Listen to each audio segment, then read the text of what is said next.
Números, capítulo 30. A regulamentação dos votos. Moisés disse aos chefes das tribos de Israel: É isto que o Senhor ordena. Quando o homem fizer um voto ao Senhor, ou um juramento, que o obrigar a algum compromisso, não poderá quebrar a sua palavra, mas terá que cumprir tudo o que disse. Quando uma moça que ainda vive na casa de seu pai fizer um voto ao Senhor, ou obrigar-se por um compromisso, e seu pai souber do voto ou compromisso, mas nada lhe disser, então todos os votos e cada um dos compromissos pelos quais se obrigou serão válidos. Mas se o pai a proibir, quando souber do voto, nenhum dos votos ou dos compromissos pelos quais se obrigou será válido. O Senhor a livrará, porque o seu pai a proibiu. Se ela se casar depois de fazer um voto, ou depois de seus lábios preferirem uma promessa precipitada, pela qual se obriga a si mesma, e o seu marido o souber, mas nada lhe disser no dia em que ficar sabendo, então seus votos ou compromissos, pelos quais ela se obrigou, serão válidos. Mas, se o seu marido a proibir, quando o souber, anulará o voto que a obriga, ou a promessa precipitada pela qual ela se obrigou, e o Senhor a livrará. Qualquer voto ou compromisso assumido por uma viúva ou por uma mulher divorciada será válido. Se uma mulher que vive com seu marido fizer um voto ou obrigar-se por juramento a um compromisso, e o seu marido o souber, mas nada lhe disser e não a proibir, então todos os votos ou compromissos pelos quais ela se obrigou serão válidos. Mas, se o seu marido os anular, quando dele souber, então nenhum dos votos ou compromissos que saíram de seus lábios será válido. Seu marido os anulou, e o Senhor a livrará. O marido poderá confirmar ou anular qualquer voto ou qualquer compromisso que a obrigue a humilhar-se. Mas, se o marido nada lhe disser a respeito disso até o dia seguinte, com isso confirma todos os seus votos ou compromissos pelos quais se obrigou. Ele os confirma por nada lhe disser quando os ouviu. Se, contudo, ele os anular algum tempo depois de ouvi-los, ele sofrerá as consequências de sua iniquidade. São essas as ordenanças que o Senhor deu a Moisés a respeito do relacionamento entre um homem e sua mulher, e entre um pai e sua filha moça, que ainda vive na casa do pai.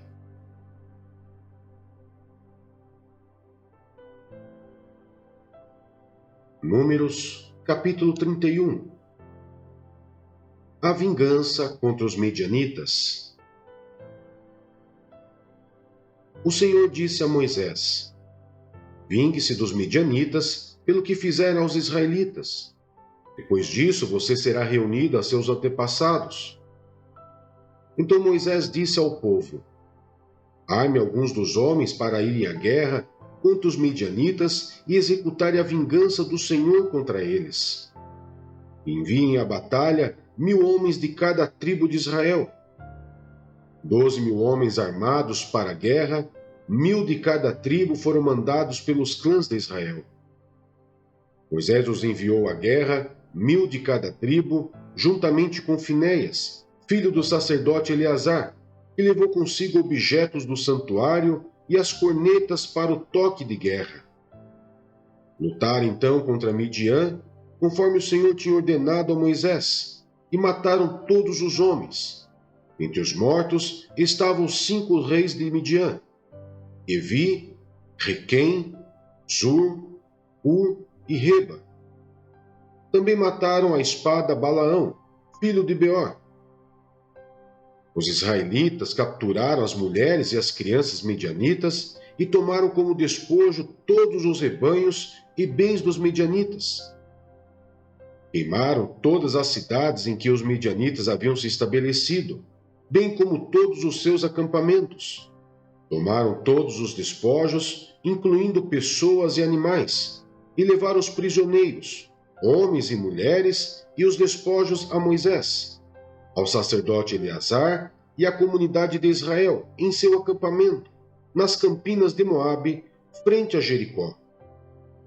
Moisés, o sacerdote Eleazar e todos os líderes da comunidade saíram para recebê-los fora do acampamento. Mas Moisés indignou-se contra os oficiais do exército que voltaram da guerra, os líderes de milhares e os líderes de centenas. Vocês deixaram todas as mulheres vivas? Perguntou-lhes.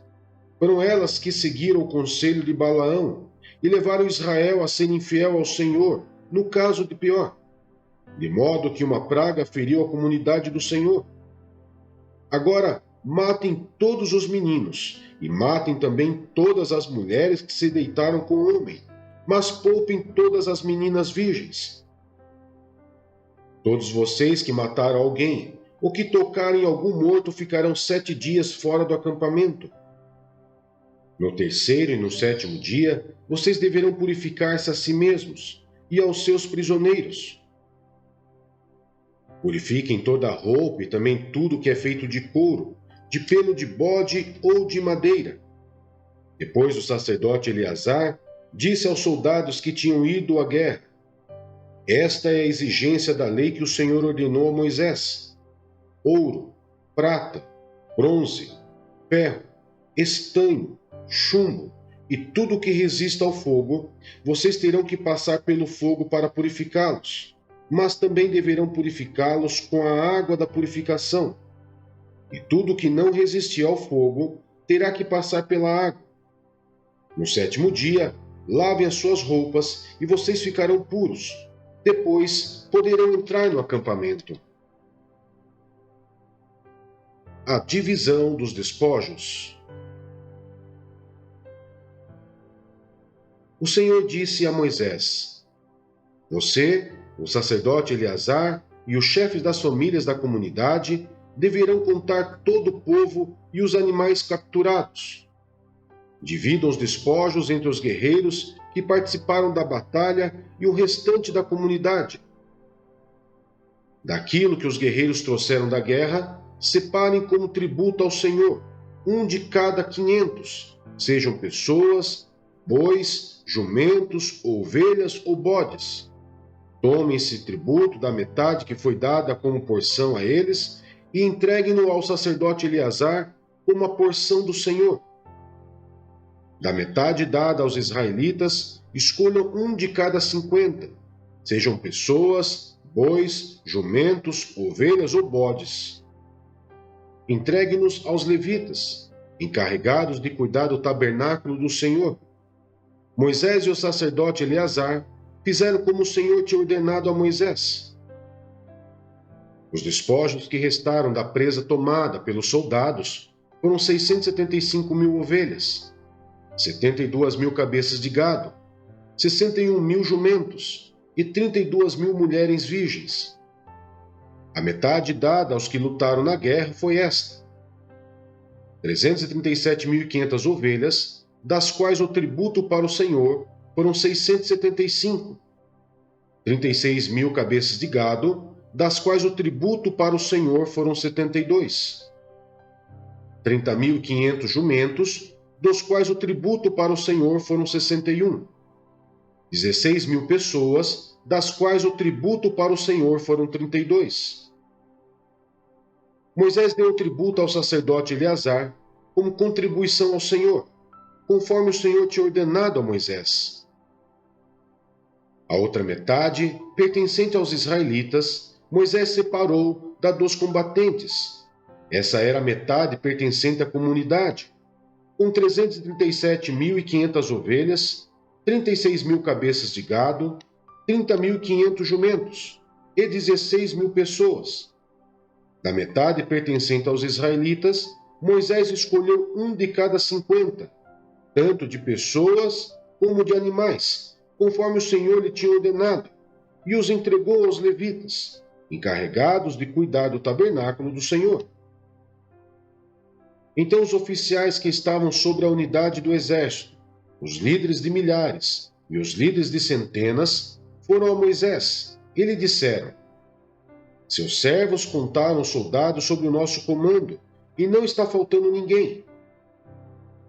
Por isso trouxemos como oferta ao Senhor os artigos de ouro, dos quais cada um de nós se apossou: braceletes, pulseiras, anéis selo, brincos e colares, para fazer propiciação por nós perante o Senhor. Moisés e o sacerdote Eleazar receberam deles todas as joias de ouro, todo o ouro dado pelos líderes de milhares e pelos líderes de centenas, que Moisés e Eleazar apresentaram como contribuição ao Senhor, pesou 200 quilos. Cada soldado tinha tomado despojos para si mesmo. Moisés e o sacerdote Eleazar receberam o ouro dado pelos líderes de milhares e pelos líderes de centenas, e o levaram para a tenda do encontro como memorial para que o Senhor se lembrasse dos israelitas.